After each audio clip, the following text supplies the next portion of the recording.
मध्य प्रदेश में इन दिनों किसानों के लिए खाद का संकट गहराता जा रहा है। कई जगहों पर किसानों की लंबी लंबी कतारें खाद लेने के लिए लगी हुई हैं। इस बीच प्रदेश के मुख्यमंत्री शिवराज सिंह चौहान ने शुक्रवार को खाद की उपलब्धता को लेकर समीक्षा बैठक की। उन्होंने कहा कि 31 अक्टूबर तक खाद की 32 रैक मध्य प्रदेश पहुंच जाएगी और खाद की उपलब्धता के लिए उनके द्वारा केंद्रीय उर्वरक मंत्री से लगातार संपर्क किया जा रहा है। सीएम शिवराज ने कहा कि मध्य प्रदेश में जो भी खाद को ब्लैक करेगा उसके खिलाफ रासुका के तहत कार्रवाई की जाएगी। प्रदेश में खाद की उपलब्धता की विस्तृत समीक्षा की है। यूरिया पिछले वर्ष अक्टूबर के अंत तक 3,48,000 मीट्रिक टन किसान बहनों और भाइयों के द्वारा उठाया गया था। इस साल 3,18,000 मीट्रिक टन उठाया जा चुका है। बाकी शेष बची मात्रा भी इस महीने के अंत तक 31 अक्टूबर तक उपलब्ध करा दी जाएगी। गत वर्ष अक्टूबर के अंत तक 2,78,000 मीट्रिक टन यूरिया किसान बहनों और भाइयों द्वारा खरीदा गया था।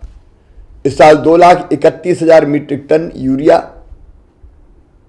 किसान भाई बहन खरीद चुके हैं और बची हुई शेष मात्रा भी उपलब्ध कराई जा रही है। आप चिंता ना करें। 32 अतिरिक्त रैक 30 अक्टूबर तक प्रदेश के विभिन्न स्थानों पर पहुंचेंगे और उन रैकों में जो यूरिया आएगा वो हम किसान को उपलब्ध कराएंगे। नवंबर में जो खाद है उसके लिए भारत सरकार से मैंने चर्चा की है। जो आवश्यकता है उतनी खाद निश्चित तौर पर हमको मिलेगी।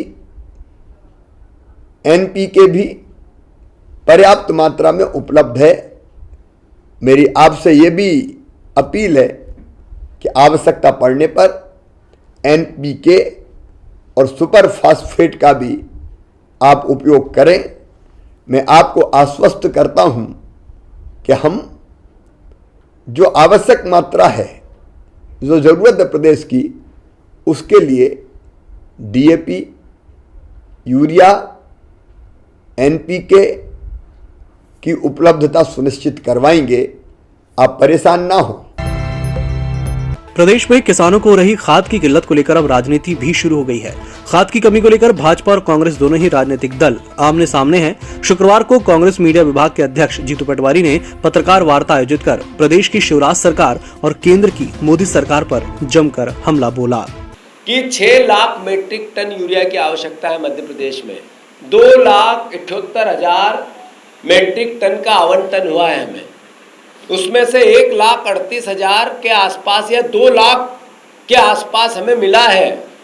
तो मेरा अनुरोध है कि 4 लाख मीट्रिक टन यूरिया कैसे पूर्ति होगी इस किल्लत के दौर में, वो मध्य प्रदेश की सरकार स्पष्ट करे।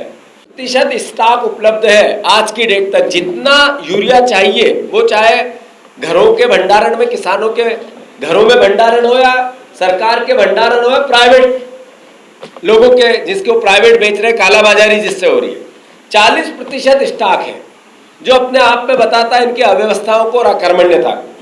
मैं मानता हूं ये सब बातें हम सबको चिंता में डालती है। कांग्रेस पार्टी मांग करती है कि इन सब की पूर्ति करें और केवल भाषण, विजुअल, वीडियो और भाषण की बाजीगिरी से बचें। कृषि मंत्री जिसका सबसे ज्यादा जवाबदेही है वो वॉक करता है, कैट वॉक, प्रमोशन करता है। उसकी नियत देखो, काम करने का तरीका देखो। आप देखो एक कृषि मंत्री को जब किसानों को सबसे ज्यादा जरूरत बिजली की है, जब किसानों को सबसे ज्यादा जरूरत खाद बीज की है, जब किसानों के साथ आत्महत्या में हम नंबर 1 है, तो वो नुमाइश करता है। संहिता के उल्लंघन में एफआईआर दर्ज हुई। सारे मंत्री आज भी सब अपने अपने चुनाव क्षेत्र की जहां ड्यूटी लगे वहां लगे हुए, पर किसानों के दुख दर्द में कौन खड़ा होना ही नहीं चाहता। प्रशासन का दुरुपयोग क्या होता है, ये भारतीय जनता पार्टी ने इस देश को उदाहरण पेश किए हैं, निर्लज अलोकतांत्रिक उदाहरण पेश किए हैं, वो मध्य प्रदेश में भी चल रहे हैं। मैं मानता हूं जिसने बार बार ये कहा कि हम किसानों के लिए अपना सब कुछ न्यौछावर कर देंगे, वो किसानों की जान लेने में कोई गुरेज नहीं करते हैं। शुक्रवार को भाजपा प्रदेश अध्यक्ष वीडी शर्मा प्रदेश भाजपा कार्यालय पहुंचे, जहां उन्होंने पत्रकार वार्ता को संबोधित करते हुए मुख्यमंत्री शिवराज सिंह चौहान द्वारा प्रदेश के गरीबों के लिए चलाई जाने वाली नई योजनाओं को ऐतिहासिक बताया। उन्होंने कहा कि मध्य प्रदेश में जिनके पास घर बनाने के लिए जमीन नहीं है, उन्हें आवासीय भूखंड दिया जाएगा।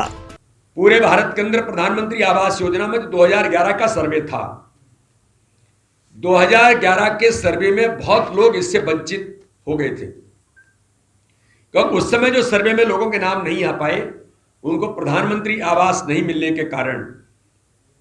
लेकिन भारत के लोकप्रिय प्रधानमंत्री जी ने, मध्य प्रदेश के हमारे मुख्यमंत्री जी ने मध्य प्रदेश के अंदर आवास प्लस सर्वे प्रारंभ करके उस योजना में जिनके नाम 2011 के सर्वे में नहीं थे, आवास प्लस सर्वे करा करके आवास प्लस योजना के माध्यम से जिनको प्रधानमंत्री आवास नहीं मिले और वह एंटाइटल हैं, ऐसे लोगों को पूरे मध्य प्रदेश के अंदर कोई भी गरीब जो प्रधानमंत्री आवास के लिए एंटाइटल है, उसको इस योजना में नाम जोड़ करके प्रधानमंत्री आवास प्लस योजना में नाम जोड़कर उनको प्रधानमंत्री आवास मिलेंगे। योजना उन परिवारों के लिए वरदान साबित होगी जिनके पास घर बनाने के लिए जमीन नहीं है।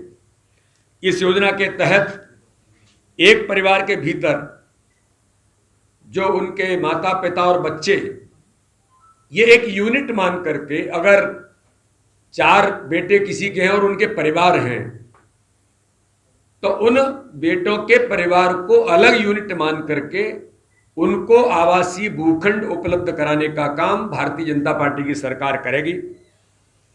इस योजना के अंतर्गत ऐसे परिवारों को न सिर्फ केवल प्लॉट मिलेगा, बल्कि वे उसके आधार पर लोन और अन्य सुविधाओं का लाभ ले सकते हैं।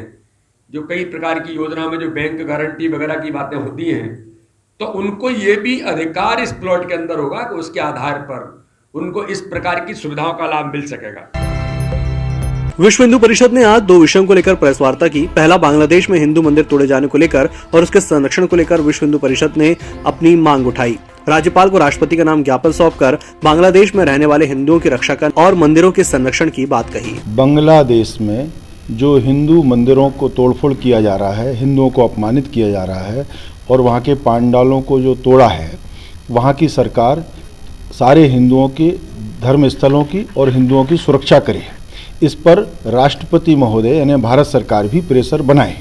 इसके निमित्त एक महामहिम राज्यपाल के माध्यम से ज्ञापन दिया। दूसरी, वेब सीरीज़ 3 आश्रम जो यहाँ बनाई जा रही है, उसमें हमारी मांग ये है कि मध्य प्रदेश की सरकार शीघ्र से शीघ्र एक गाइडलाइन या कानून बनाए जिसमें हिंदू मठ मंदिर आश्रम या जो हमारी परंपराएं हैं उनका सम्मान बचा रहे और हमारे संत महात्माओं का भी जो फिल्मांकन करते हैं जिस ढंग से, जिससे उनकी छवि खराब होती है, पूरे सनातन धर्म के बंधुओं को उनकी आस्था पर चोट होती है, ऐसी कोई फिल्म या सीरीज नहीं बनाई जाए। इसलिए उसके लिए भी सरकार शीघ्र गाइडलाइन जारी करे या कानून बनाए। इस मांग को लेकर हम राज्यपाल महोदय से मिले, उन्होंने हमें आश्वासन दिया कि वह दोनों ही काम के लिए हमारा सहयोग करेंगे। और हम ये चाहते हैं कि यहाँ जो शूटिंग हो रही है उसमें जैसे प्रकाश झा जी ने हमें मौखिक हमारे कार्यकर्ताओं को आश्वासन दिया कि वह नाम भी बदलेंगे और उसके विषय वस्तु में भी परिवर्तन करेंगे, तो वह भी तत्काल करें, यही हमारी अपेक्षा है। प्राइवेट जमीन पर अवैध रूप से डेयरी संचालित करने की शिकायत के बाद शुक्रवार को भोपाल नगर निगम की टीम ने कार्रवाई की है। करीब 5000 वर्ग फीट जमीन पर बनी डेयरी को हटाकर 26 पशुओं को पकड़कर कांजी हाउस भेजा गया। डेयरी मालिक ने शेड तान दिए थे जिन्हें हटाया गया। ईदगाह हिल्स स्थित कैमब्रिज स्कूल के पीछे निगम ने ये कार्रवाई की। कोरोना संक्रमण के साथ डेंगू के मरीजों की संख्या भी बढ़ते जा रही है। पिछले 24 घंटे में डेंगू के 7 नए केस सामने आए हैं। इसके साथ ही राजधानी भोपाल में डेंगू मरीजों की संख्या 578 पहुंच गई है। इनमें 203 केस ऐसे हैं जो अक्टूबर में ही मिले हैं। EMS टीवी के YouTube चैनल को सब्सक्राइब करें और बेल आइकन दबाएं। साथ ही EMS न्यूज ऐप डाउनलोड करें।